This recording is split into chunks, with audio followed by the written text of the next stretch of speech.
नमस्कार, मैं हूं कोमल सिंह और आप देख रहे हैं पार्थ इंडिया न्यूज। आइए नजर डालते हैं इस वक्त की खास खबर पर। इस वक्त की बड़ी खबर उत्तर प्रदेश से सामने आ रही है, जहां पंचायत चुनाव 2026 को लेकर उम्मीदवारों के लिए नियमों में बदलाव, नए प्रस्ताव और कई अहम अपडेट सामने आ रहे हैं।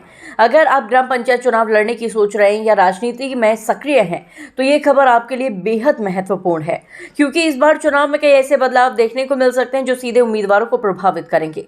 सबसे पहले बात करते हैं बेसिक योग्यता की, जो लगभग तय मानी जा रही है और इसमें ज्यादा बदलाव नहीं हुआ है। पंचायत चुनाव लड़ने के लिए उम्मीदवार की उम्र कम से कम 21 साल होना जरूरी है। उसका उसी ग्राम पंचायत की वोटर लिस्ट में होना चाहिए और वह किसी गंभीर आपराधिक मामले में दोषी नहीं होना चाहिए। इसके साथ ही उम्मीदवार पर किसी प्रकार का सरकारी बकाया, बिजली बिल या बैंक लोन डिफॉल्ट नहीं होना चाहिए। ये सभी नियम पहले की तरह ही लागू रहेंगे और इसमें कोई बड़ा बदलाव देखने को नहीं मिल रहा है। अब बात करते हैं सबसे बड़े बदलाव की, जो चर्चा का विषय बना हुआ है। पहले उत्तर प्रदेश में भी 2 से ज्यादा बच्चों वाले उम्मीदवारों पर चुनाव लड़ने को लेकर सख्ती की चर्चा होती रही है, लेकिन अब ऐसे संकेत मिल रहे हैं कि इस तरह के प्रतिबंध लागू को नहीं किया जाएगा या इसे पूरी तरह से खत्म किया जाएगा। इसका सीधा असर यह होगा कि ज्यादा संख्या में उम्मीदवार चुनाव मैदान में उतर सकेंगे और चुनावी प्रतिस्पर्धा बढ़ेगी। इसके बाद सबसे बड़ा कंफ्यूजन शिक्षा को लेकर बना हुआ है। फिलहाल स्थिति यह है कि पंचायत चुनाव लड़ने के लिए किसी न्यूनतम शैक्षणिक योग्यता की अनिवार्यता नहीं है और कम पढ़े लिखे या अनपढ़ उम्मीदवार भी चुनाव लड़ सकते हैं।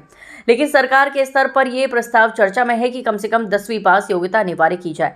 अगर ये नियम चुनाव से पहले लागू होता है तो बड़ी संख्या में संभावित उम्मीदवार बाहर हो सकते हैं और अगर लागू नहीं होता है तो पुराने नियम ही जारी रहेंगे। इसीलिए ये सबसे अहम और अनिश्चित बदलाव माना जा रहा है, जिस पर सभी की नजर बनी हुई है।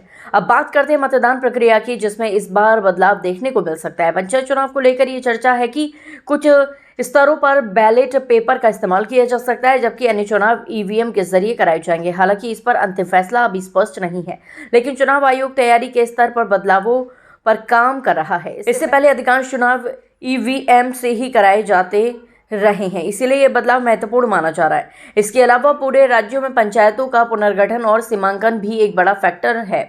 नई सीमाएं तय की जा रही हैं, जिससे कई उम्मीदवारों की पुरानी सीटें बदल सकती हैं। इसका मतलब यह है कि जिस क्षेत्र से आप पहले चुनाव लड़े थे, अब वह अलग वार्ड या पंचायत में आ सकता है और आपको नई रणनीति बनानी पड़ सकती है। आरक्षण को लेकर भी बड़ा बदलाव देखने को मिलेगा। अनुसूचित जाति, अनुसूचित जनजाति, अन्य पिछड़ा वर्ग और महिला सीटों का आरक्षण रोटेशन के आधार पर बदलेगा। खासतौर पर ओबीसी आरक्षण को लेकर ट्रिपल टेस्ट की प्रक्रिया को ध्यान में रखा जाएगा, जिसके आधार पर सीटों का निर्धारण होगा। इसका असर यह होगा कि कई सीटों का आरक्षण स्टेटस बदल सकता है और सामान्य सीट अचानक आरक्षित हो सकती है।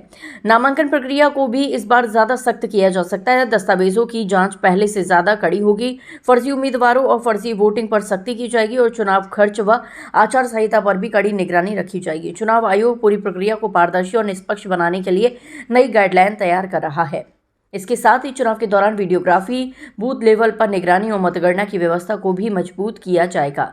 कुल मिलाकर अगर आसान भाषा में समझे तो उत्तर प्रदेश पंचायत चुनाव 2026 में कुछ चीज़ें तय मानी जा रही हैं, जैसे कि बेसिक योग्यता के नियम वही रहेंगे। उम्र 21 साल, वोटर लिस्ट में नाम और किसी भी प्रकार का बकाया या गंभीर अपराध ना होना जरूरी है। वहीं कुछ बड़े बदलाव संभावित हैं, जैसे कि शिक्षा में 10वीं पास अनिवार्य हो सकता है और चुनाव प्रक्रिया में भी बदलाव देखने को मिल सकते हैं। इसके अलावा सीमांकन और आरक्षण रोटेशन पहले भी बड़ा असर डाल रही हैं, जिससे चुनावी समीकरण पूरी तरह बदल सकते हैं। अगर आप चुनाव लड़ने की तैयारी करें तो सबसे ज़रूरी है कि आप अपनी सीट का आरक्षण स्टेटस समय समय पर चेक करते रहें, वोटर लिस्ट में अपना नाम कंफर्म करें और सरकार की तरफ से आने वाले नए नियमों और अपडेट पर नज़र बनाए रखें, क्योंकि छोटी सी जानकारी भी आपके चुनाव को प्रभावित कर सकती है। आज के लिए बस इतना ही। ऐसे ही देश और दुनिया की तमाम छोटी बड़ी खबरों को देखने के लिए जुड़े रहिए पार्थ इंडिया न्यूज से, हमेशा सच के साथ। नमस्कार।